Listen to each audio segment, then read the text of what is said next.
Whenever we look at a blueprint of a city grid, I think most of us just assume the layout was dictated by, well, traffic flow, right? Or maybe local topography, or just plain old real estate economics. But what if I told you that in some of the most rapidly modernizing cities on Earth, the actual physical streets you walk on are literally the manifestation of ancient, abstract theology? Welcome to This Explainer. Today we're going to take a look at the hypermodern city of Dubai, and we're going to uncover exactly how profound Islamic philosophy translates directly into the hard, physical geometry of its residential neighborhoods. It's like a giant puzzle, and it is fascinating. Okay, let's dive into this. To guide our exploration today, we're pulling from a really incredible piece of research called The Architecture, Authenticity, and Contemporaneity, and it's by Dr. Engineer Ahmed Mansour Al-Musallami. What's so great about this source is how it bridges this massive gap between high-level religious scholars on one hand and municipal civil engineers on the other. We're going to take a bit of a deductive journey here. Think of it kind of like zooming in on a digital map. We'll start way up high at the macro level with grand theory, and then we're going to zoom all the way down, step by step, until we're looking at the exact walking distance of a single pedestrian in a specific neighborhood in Dubai. So here is our mat for today. First, the philosophy of modern Islamic urbanism. Second, the principle of repelling harm. Third, Dubai's urban plan. Fourth, the geometry of mosque distribution. And finally, number 5, the geography of the Al-Tuwar area. All right, let's kick things off with part 1, the philosophy of modern Islamic urbanism. See, when city planners in Dubai sit down at their drafting tables, they aren't just looking at standard building codes. They're actually looking at an invisible framework of universal human principles, which are known as Maqasid al-Sharia. The big 3 we're focusing on today are the preservation of religion, the preservation of soul or life, and the preservation of wealth. Now imagine you're an urban planner. How on earth do you preserve life with just concrete and asphalt? Well, you design safe pedestrian walkways to prevent traffic accidents, right? How do you preserve wealth? You build highly efficient commercial zones that stop economic stagnation. The city itself basically becomes this physical machine that automatically generates these philosophical outcomes for the people living there. Moving right along to part 2, the core principle of repelling harm. So how does an engineer actually apply that grand philosophy to, say, paving a road? Well, the crucial point is this core definition. Repelling harm is prioritized over acquiring benefit. This is the whole shebang right here. In city planning, avoiding a negative impact on the community is mathematically and legally way more important than adding some luxurious benefit. Think of it this way.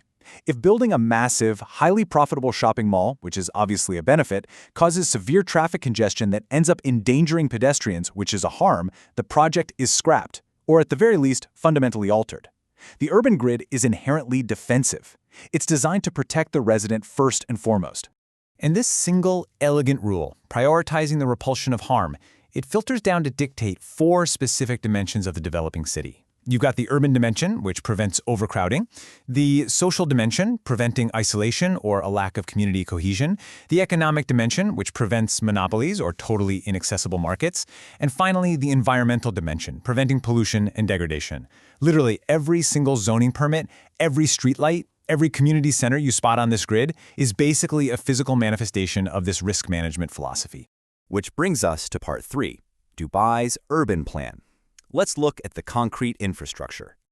All right, we're stepping out of the theologian's library now and straight into the city surveyor's office to focus on our very first universal goal, the preservation of religion. In a modern Islamic city like Dubai, preserving religion isn't just about, allowing the freedom of worship. It's about actively facilitating it through the actual layout of the urban environment. The city's physical structure has to ensure that a resident's daily spiritual life is absolutely seamless, accessible, and safe. And to pull that off, the municipality relies on hard data and precise geometry. That leads us nicely into part 4, the geometry of mosques distribution. Now, what's really interesting about this slide is that it turns out you can't just drop a mosque anywhere there happens to be an empty lot. It's a highly calculated geometric equation based entirely on human biology and the size of the community. The Dubai municipality's urban plan categorizes community mosques into 2 completely distinct types. You have daily mosques, which offer standard local prayers, and then Friday mosques, which are these much larger congregational centers meant for big weekly gatherings. Because these serve completely different social and religious functions, their geometric footprints on the city grid are entirely different from one another. Let's look at the daily mosque first. According to the approved planning and service standards of the Dubai municipality, A daily mosque has to be built with an average area of roughly 16,000 square feet. To put that into perspective, that's about the size of your standard neighborhood supermarket. And this specific size isn't just pulled out of thin air. It's perfectly calculated to comfortably accommodate the average population density of a single immediate residential block without causing any overcrowding, which, tying it back to our earlier point, repels the harm of congestion. But hey, the size is really only half the equation here. Location is absolutely everything. The municipality actually mandates that the maximum walking distance to a daily mosque cannot exceed 400 meters. Just think about that for a second. Human walking capacity, specifically what constitutes a comfortable 5-minute walk, especially in that intense Dubai heat, directly dictates the physical grid of the city. By ensuring nobody has to walk more than 400 meters, planners repel the harm of inaccessibility, and they repel the harm of residents having to cross dangerous major arterial roads just to get to their daily prayers. The philosophy literally draws a 400-meter circle right around your house. Now contrast that with the Friday congregational mosques. Because the Friday prayer brings together multiple blocks of the neighborhood into one unified congregation, the space requirement jumps up dramatically. The municipality requires these mosques to have an average footprint of 40,000 square feet. This essentially guarantees the preservation of religion and the social dimension by fostering a much larger community bond once a week, totally avoiding the harm of cramped, claustrophobic spaces. And this brilliantly illustrates how the whole geometry scales up. For these massive Friday mosques, the maximum walking radius is expanded to 800 meters. Why is that brilliant? Because an 800-meter radius, which is roughly a 10 to 12-minute walk, is still well within comfortable pedestrian limits for a weekly event. It guarantees broad community integration without forcing people to rely on their cars. If they place these things further apart, people would just drive, and that introduces the harms of traffic, pollution, and the economic burden of vehicle dependency. So the math actually protects the philosophy. Let's bring it all home with Part 5, the geography of the Al-Tawar area. So, the big question is, does this actually work in the real world, or is it just pretty math on a piece of paper? Well, let's zoom all the way down to a real, living neighborhood, Al-Tawar 3. Researchers found a very distinct geographic anchor here. Both the daily mosques and the Friday mosques are intentionally placed in the exact geographic center of the residential communities. They aren't pushed to the edges or just squeezed into leftover awkward lots.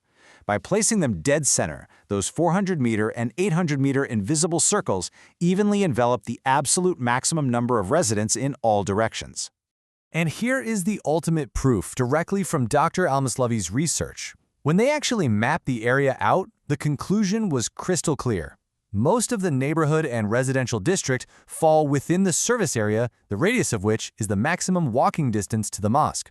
So the abstract theology of preserving religion, the strict legal rule of repelling harm, and the rigid geometric constraints of 400 and 800 meters, they lay perfectly over the physical map of Al-Tawar 3. It's honestly a stunning example of how this overarching philosophy perfectly manifests into the daily, lived reality of a modern city dweller. Which brings us to a really fascinating final thought for today. We've just spent all this time decoding the hidden blueprint of Dubai, seeing exactly how these ancient principles of repelling harm and protecting the community shape the literal distance a person walks on a random Tuesday afternoon. So, the next time you step out of your front door and take a walk through your own neighborhood, I want you to ask yourself, what invisible philosophies are drawing your daily walking routes? Are they designed for community, for commerce, for cars, or for something else entirely? The answers, as we've seen, are quite literally written in the streets. Thanks so much for joining me on this explainer, and as always, keep questioning the world around you.